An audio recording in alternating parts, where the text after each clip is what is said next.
Hello guys, and today I'm gonna do not a review but an overview of the Game of the Thrones Illustrated Edition and also the illustrated edition of its sequel, A Clash of Kings, both written by George R.R. Martin.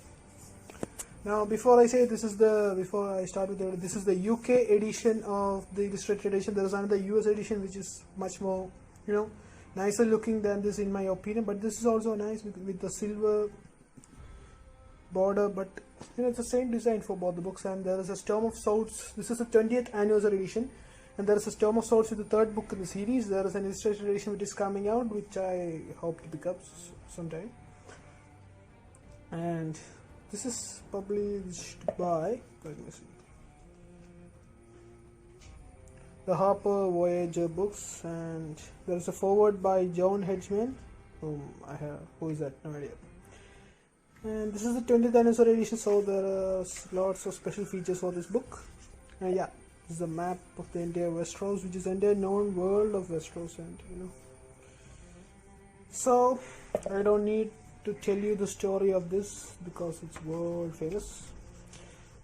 While this is the illustrated edition, it does have both colored and black and white illustrations, which I think the black and white illustrations are more in number.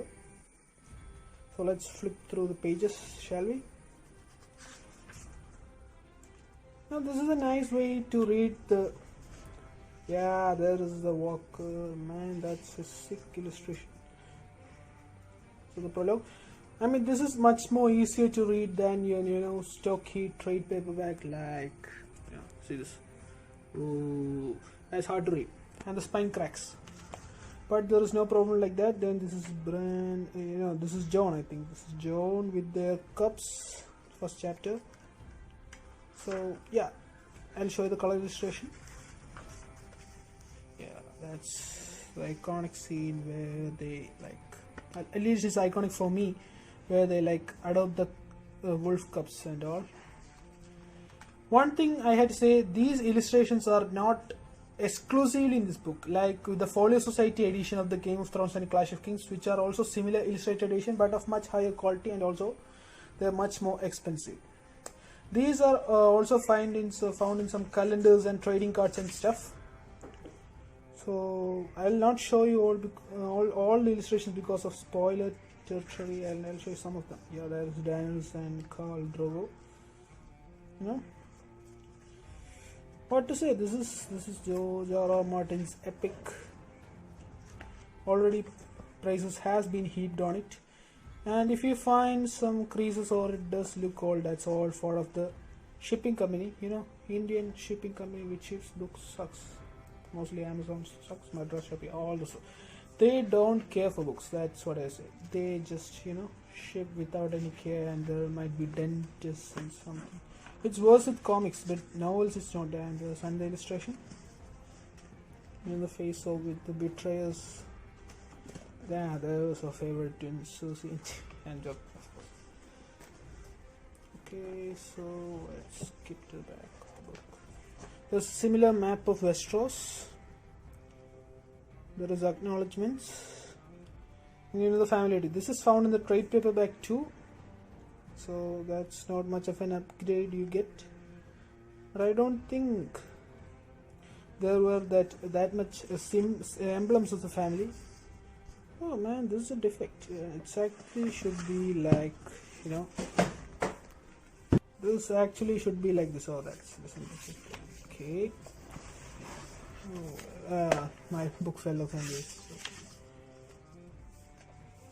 Now, there are lots of illustrations in the book than we will lead to believe, because in my opinion, go for this edition rather than the Folio Society edition. Okay, because it's much more cheaper, and you get much more illustrations, even though they are not exclusive. And this might not fetch as much as price. Oh, that's one awesome image. This might not fetch as much as price as the Folio Society edition, but this is for me, this is the definitive version you can get for your Song of the Ice and Fire. Well, let's check out the spine, shall we? Okay, there is a soon binding, and then there is an eye which you want to see. So, I mean, okay, that's my comic nerd speaking. There's a book. That's my comic nerd speaking. Of course, for novels there is no need of an eye, but it's much more comfortable to read that way.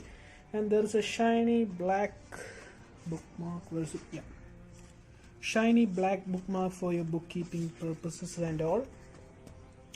So that's all for Game of Thrones overview. Now let's move on to the Clash of Kings Illustrated Edition overview. So I'll speak the differences when they are. So this is the Clash of Kings Illustrated Edition. Man, this has a nice spine. It's a curved spine, so it's more durable rather than the the flat spine of this book. Okay, so kudos for that. So yeah, the same map as found in the Illustrated Edition, and there's forward by a different person, Bernard Cornwell. Okay, and this has similar like black and white and color illustrations, but one great problem which I found in this book is that the illustrations does not correspond to the chapters. Like, let me see, the color illustrations are like bundled in one place without without their correct places in story. That's a kind of a bummer. Oh yeah, look at this. All the color illustrations are together. There's our favorite dwarf. Okay, you can see this stuff. It's together. All of it is together. And that's brand. There are no color illustrations in between, and all of the color illustrations are present together in the chapter. It's not so nice. The other set of color illustrations, which is, and there is Jon Snow.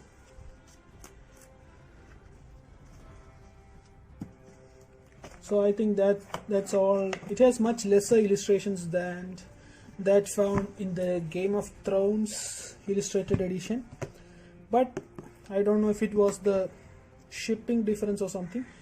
My Game of Thrones Illustrated Edition book is more banged up and less nicer looking than this. This was shipped by Flipkart, so they have nice shipping and packing, I guess, rather than Madras Shopee where I bought this Game of Thrones Illustrated Edition. Also, while they have the same page count, the Game of Thrones book appears to be much more thicker. Many of you may not want to read this book because the 6th book is not yet finished, and we may never see the conclusion of the Song of Ice and Fire series, at least in the novel form, before George R. R. Martin dies. So he's very old, but he's not yet finished the 6th book. There is one more book, The Springs of something, I don't know, I don't remember the name. But the Winds of Winter is due for release, like for the last Dance of Dragons book was released in 2011, so you can imagine the wait for that. And also the show kind of end with a whimper then a bang. So I don't think many people would be so eager, but enjoy what you can, because these are some good stories and visceral, primal. They change fantasy realm. The realistic fantasy started with these George R. R. Martin Song of Ice and Fire series. So these are my favorite editions rather than the Foley Society edition, which has much fewer illustrations, but the quality is much more than this. So go for this. That's my. Then there is also the Storm of Swords Illustrated edition coming up, so go and pick up that too if you can. So that's all. Thank you. Bye bye.